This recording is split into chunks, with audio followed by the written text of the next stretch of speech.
देवादिदेव आदि ब्रह्मा प्रथम ईश्वरादिनाथ भगवान की जय। देवादिदेव मूलाय पार्श्वनाथ भगवान की जय। वर्तमान शासनायक वर्तमान स्वामी की जय। आचार्य भगवंत कुंद स्वामी की जय। आचार्य भगवंत विराट सागर जी महाराज की जय। आचार्य ध्रुवरेकट विभव सागर जी महाराज की जय। द्वादशांग सिंहवाणी माता की जय। माता जी की जय। संघ की जय।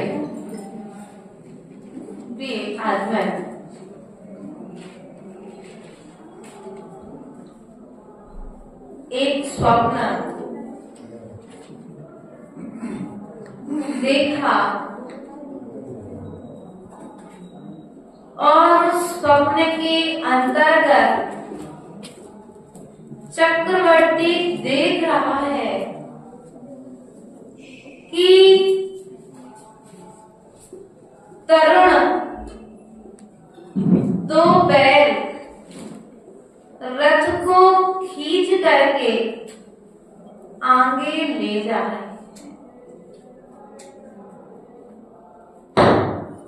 अर्थात इस स्वप्न का अर्थ क्या है? जब उस स्वप्न का अर्थ ज्ञात हुआ तो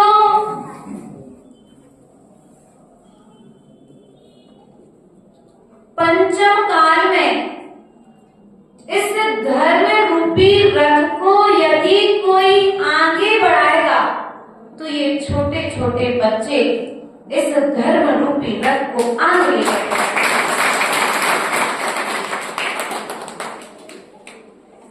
इसी बात को ध्यान में रखते हुए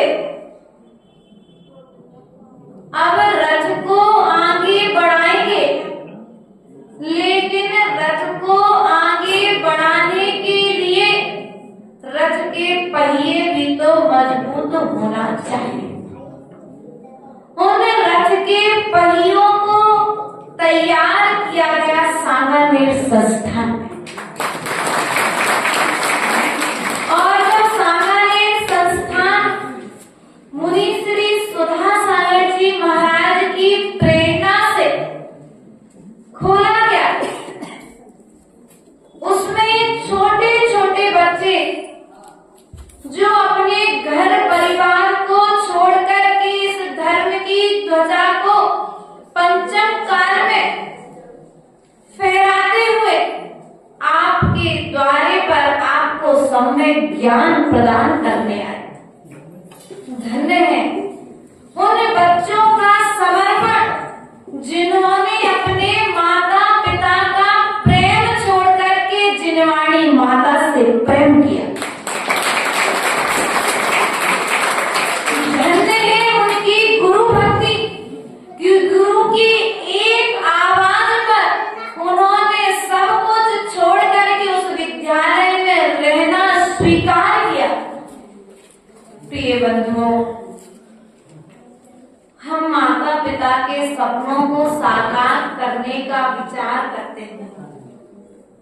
एक माँ जैसे ही गर्भ में बच्चा आता है और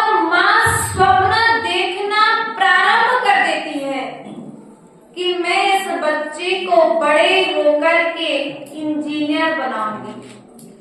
पिता सोचता है मैं अपने बच्चे को अच्छा बड़ा व्यापारी बनाऊंगा। दादी सोचती है मेरा बच्चा बड़े होकर के मेरी सेवा करेगा। लेकिन गुरु सोचते हैं कि आपकी कोख से जन्म लेने वाली संतान की संसार की परंपरा को कैसे छुड़ाया जाए। तो वे क्या करते हैं, आपके गर्भ से जन्म लेने वाली संतान के लिए भगवान बनाने की कला सिखाते। भगवान बनने की कला इंजीनियर बनाने वाले बहुत हैं, डॉक्टर बनाने वाले बहुत हैं, लेकिन निर्ग्रंथ गुरु उमा जिलवाड़ी में कितनी ताकत है कि आपके गर्भ से जन्म लेने वाली संतान को वे भगवान बना। आप तो अपनी संतान को मात्र एक देश का, एक प्रदेश का मालिक बना देखना चाहते हैं, लेकिन हमारे भगवान महावीर स्वामी की सोच है कि आपका बच्चा 3 लोक का नाथ बने। उस बृहद सोच को, उस विशाल विचार को अपने हृदय में स्थान देने की आवश्यकता है और स्थान देने के साथ साथ में उस बात का आचरण करने की आवश्यकता है। प्रिय बंधुओं, संतान को जन्म देने का त्याग नहीं किया, लेकिन संतान को भगवान बनाने के संस्कार हम नहीं दे पाए। संतान को तो जन्म दे रहे हैं, लेकिन जन्म के साथ साथ वह संस्कार नहीं दे पा रहे जो संस्कार कभी माता कृष्णा ने दिए थे। वे संस्कार हम नहीं दे पा रहे जो संस्कार कभी माता बाबा ने दिए थे।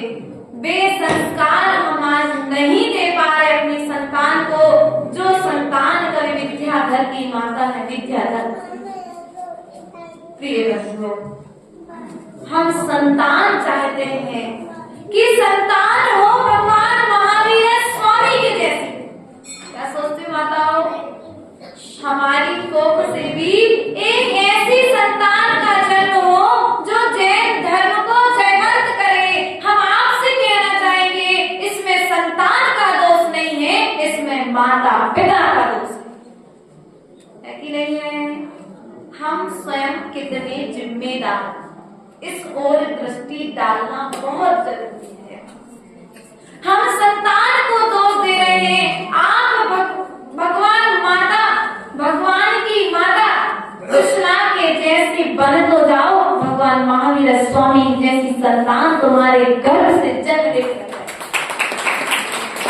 तुम कौशल्या की जैसी माता तो बनो, राम जैसे पुत्र तुम्हारे गर्भ से जन्म लेकर। माता जी, बच्चा मोबाइल देखता है, हाँ गलती तुम्हारी है। जब गर्भ में थे ना तो डॉक्टर ने कहा था बेड रेस्ट करना, तो बेड पे बैठे बैठे मोबाइल। तो गर्भ से बाहर आते ही बच्चा भी संस्कार कहाँ से आया, कहाँ से आया, गर्भ से।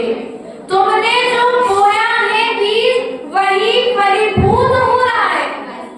अब आज 1 घंटे की क्लास के माध्यम से हमने जो 9 महीने संस्कार दिए हैं, उन संस्कारों को तोड़ने का प्रयास कर रहे कि नहीं कर रहे।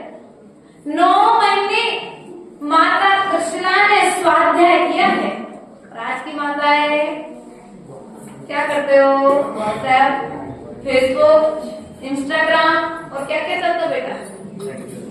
अब तुम लोग समझ लो क्या कहते हैं। हमारी स्थिति क्या है, एक तरफ तो हमारे मुनि भगवंत सुधा सागर जी महाराज, आचार्य भगवंत विद्यासागर जी महाराज इस श्रवण संस्कृति को जयवंत करने के लिए कहीं प्रतिभा स्थली खोल रहे, तो कहीं सागर जैसे महाविद्यालयों का स्थापना कर रहे हैं। और हम इस संस्कृति को स्थायित्व देने के लिए क्या कर रहे हैं, मात्र एक रथ का एक पहिया यदि अच्छा रहेगा तो क्या जैन धर्म आगे बढ़ जाएगा, श्रावक और साधु। इस रथ को आगे बढ़ाने के लिए दो पहिए, कितने पहिए हैं? दो पहिए। एक पहिया पंचर हो जाए, क्या हो जाए? तो धर्म रूपी रथ आगे बढ़ेगा क्या? हमारी स्थिति भी कुछ इसी तरह की वर्तमान में बनती हुई दिख रही है। श्रावक अपने कर्तव्यों से पीछे होता जा रहा है। हो रहा है कि नहीं हो रहा है? साधु जो जिनवाणी में आचरण बताया है, तीर्थंकर भगवान ने जो आचरण समोषण में कहा है, उस आचरण का पालन करते हुए तो दिखाई दे रहा है, लेकिन श्रावक अपने 6 कर्तव्यों का पालन करना नहीं चाहता। और जब 6 कर्तव्यों का पालन नहीं करेगा तो कहाँ जाएगा? बोलो तो कुगतियों से स्थान मिलने वाला है। इसलिए प्रिय बंधुओं, हमारा आपसे मात्र कहना इतना है कि काल पंचम है, काल पंचम काल है। पंचम काल कह करके अपने प्रमाण को मत पालो। इस पंचम काल में भी पंचम गति की तैयारी की जा सकती है। पंचम काल में भी पंच परमेष्टि के द्वारा बताए हुए मार्ग पर चला जा सकता है। इस पंचम काल में भी हम पंच आश्चर्य को प्राप्त करने की तैयारी कर सकते कि नहीं कर सकते?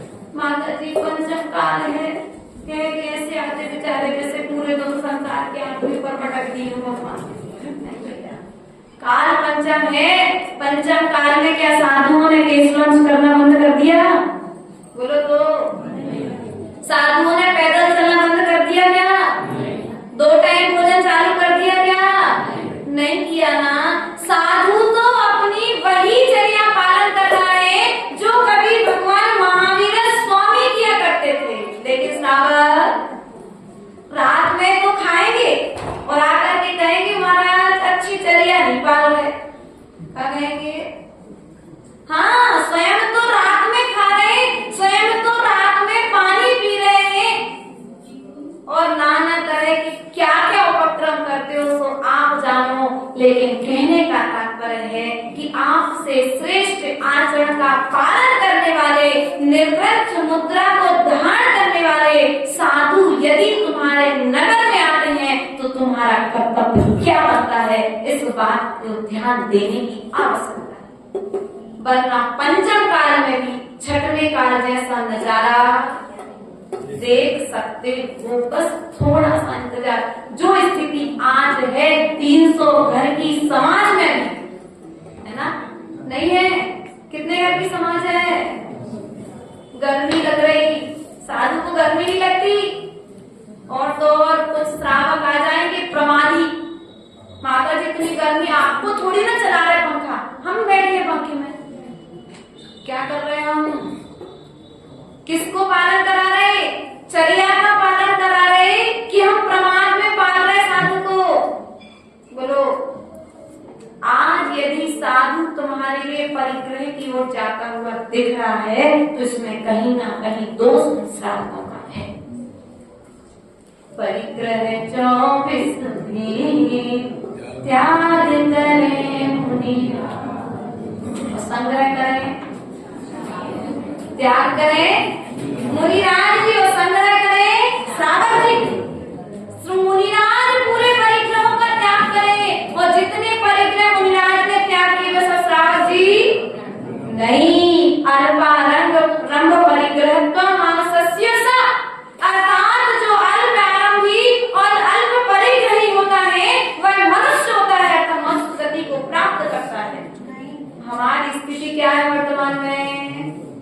त्याग की स्थिति तो मात्र हम साधुओं में देखना चाहते हैं, पर हम श्रावकों में तो दिन में हो सो दिन में और रात में हो सो चलने दो।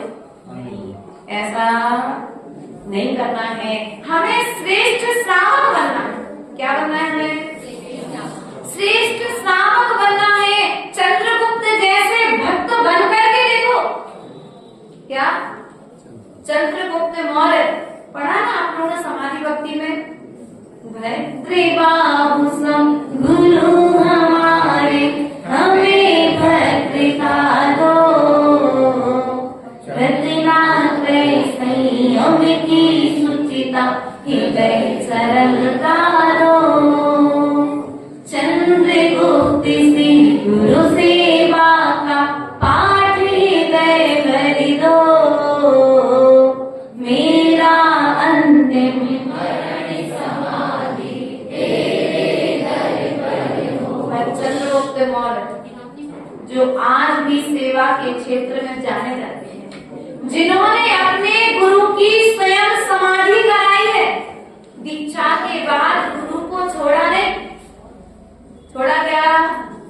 हम आज शिष्य नहीं बन पा रहे क्या? बन रहे क्या शिष्य? हम भक्त बन रहे क्या? हम भक्त बन रहे हैं किसके? बोलो तो मोबाइल। सही कहा। किसके मोबाइल के भक्त हैं? किसके भक्त हैं? मोबाइल के भक्त। देव शास्त्र गुरु भी आजकल मोबाइल में, टीवी में फुर्सत नहीं है माता जी, टीवी में देख लिया अभिषेक। एक काम किया करो कि थोड़ा सा अच्छा डिश वाला वो निकाल लिया करो, उसमें भोजन उसमें कर लिया करो, बनाना नहीं पड़ेगा। जब भगवान के दर्शन तुम मोबाइल में कर लेते हो, टीवी में कर लेते हो, जिनवाणी की उपयोग की जगह तुम क्या कर रहे हो? मोबाइल को। इस जिनवाणी को छूने के लिए भी पुण्य चाहिए। क्या? जिनवाणी का एक पेज पलटने के लिए जन्मों जन्मों का पुण्य चाहिए। पेपर के पन्नों को पलटने के लिए पुण्य की आवश्यकता नहीं है। ध्यान रखना, हम जिनवाणी छूना नहीं चाहते। आज से 9 वर्ष पूर्व 2015 में आचार्य गुरुदेव के साथ में जब दुर्ग चातुर्मास के लिए बिहार चल रहा था, तब हमारे सिवनी नगर में आना हुआ था। ब्रह्मचारी अवस्था में थे। उस समय हमने आपके यहाँ की जिनवाणी की सजावट और व्यवस्थित रखने का तरीका देखो तो कई मंचों पर हमने जाकर के कही ये बात भी कि यदि आपको जिनवाणी की सुरक्षा करना है, जिनवाणी को रखने का तरीका देखना है, तो सिवनी में जाकर के देखो। इसलिए प्रयास और पुरुषार्थ करो। आपके इस छोटे से कृत की चर्चा जब अन्य अन्य नगरों में हो सकती है, तो जब आप जिनवाणी का आचरण अपने जीवन में लेकर के आओगे, तो आपके आचरण की चर्चा तीनों लोक में भी हो सकती है। इसलिए पंचम काल है, पंचम काल को कहकर के प्रमाद का पोषण मत करो। क्या? पंचम काल में प्रमाद को जो व्यवस्थाएं आज श्रावक साधुओं को दे रहा है, क्या वह व्यवस्थाएं जिनवाणी की योग्य हैं? पवन भैया, जो व्यवस्थाएं साधुओं को दी जा रही हैं, सिवनी में तो नहीं है, अन्य कहीं कहीं पर देखने में आ जाता है। हम फ्री हो जाएं, हमारी दुकान व्यवस्थित तरीके से चलती रहे, तो बढ़िया महाराज। आपको यहाँ से बिहार करना है, कितनी आवश्यकता पड़ेगी? आप बताओ उसको। क्यों बेटा, यही चला ना आजकल, यही करते ना आप लोग। हमको नहीं जाना पड़े, चौका नहीं लगाना पड़े, तो 2 काम वाली बुलाई और चौका बोलो। तो घर में जब जवाई साहब आएंगे तो ऐसे करना, तो बिटिया 2 दिन बाद वापस छोड़ जाएंगे। ध्यान रखना माताओं, जो व्यवहार आज श्रावक साधुओं के साथ कर रहे हैं, हम कहते भगवान कभी आप यदि मुनिराज बने और आदि का बने, तो आपके साथ ये व्यवहार करने वाला कोई श्रावक पैदा ना हो सके। इस जैन धर्म को हम ऊंचा भी उठा सकते हैं और इस जैन धर्म को हम नीचे भी गिरा सकते हैं। हमारे हाथ में है कि हम कहाँ लेकर के जा रहे हैं, है कि नहीं है? इसलिए प्रिय बंधुओं, ये शिक्षाचरण के माध्यम से हमारे भैया लोगों ने बहुत अच्छी मेहनत की। मुनि सुधा सागर महाराज ने बहुत अच्छा प्रयास किया इस श्रवण संस्कृति को संरक्षित रखने के लिए, इन बच्चों को सुरक्षित रखने के लिए अर्थात इस जैन धर्म को जयवंत रखने के लिए उनका यह प्रयास रहा है। ये बच्चे यदि सुरक्षित रहेंगे तो चौका सुरक्षित रहेंगे, और चौका सुरक्षित रहेंगे तो साधु जयवंत होते रहेंगे। पूरी चर्या का आनंद होता रहेगा। नाम क्या रखा है? श्रवण संस्कृति संस्थान। श्रवण अर्थात साधुओं की सेवा करने के लिए इन युवाओं को खड़ा किया जा रहा है। प्रतिभा स्थली के माध्यम से आज का आदर्शमती माता जी के माध्यम से बच्चों को संस्कारित किया जा रहा है। लेकिन हम उनके इस कार्य में कितना सहयोग कर रहे हैं? मात्र पैसे देकर के बाहर की वस्तुएं तो खरीदी जा सकती हैं, लेकिन पैसे देकर के पुण्य नहीं खरीदा जा सकता है। इसलिए आपसे विशेष निवेदन है, आप लोग जहाँ पर प्रमाद कर रहे हैं, पंचम काल को कहकर के, गर्मी को कहकर के, कभी ठंडी को कहकर के, कभी बरसात को कहकर के, कभी सूतक पातक आदि को कहकर के व्यक्ति क्या कर रहा है? अपने प्रमाद को पाल रहा है। और जब प्रमाद को पाल रहे हो तो क्या होगा? तुम्हें भी जाकर के नरक के दान की जब वेदना देगी तो फिर बड़ी दुर्लभ स्थिति में तुम्हें बार बार भावना आने पर दुर्लभ लही जो चिंता पड़ी त्यों पर्याय, यह तुम्हें दुर्लभ पर्याय यहाँ पर प्राप्त हुई है। तो प्रयास और पुरुषार्थ करो इस मनुष्य पर्याय के लिए। विषय रोगों में मत खोने दो। यदि विषयों में इसे नष्ट कर दोगे तो योग में स्थिर नहीं हो पाओगे, और योगों में स्थिर नहीं हो पाओगे तो उपयोग स्थिर नहीं रहेगा, और जब तुम्हारा उपयोग स्थिर नहीं रहेगा तो संसार में रहते हुए भी आप उपयोगी नहीं बन पाओगे। यदि उपयोगी बनना चाहते हो तो अपने योग और उपयोग को संभालने का प्रयास करो। इन्हीं भावनाओं के साथ में बोले परम पूज्य आचार्य गुरुवरेश्वर विभव सागर जी महाराज जी की जय, अहिंसा में विश्व धर्म की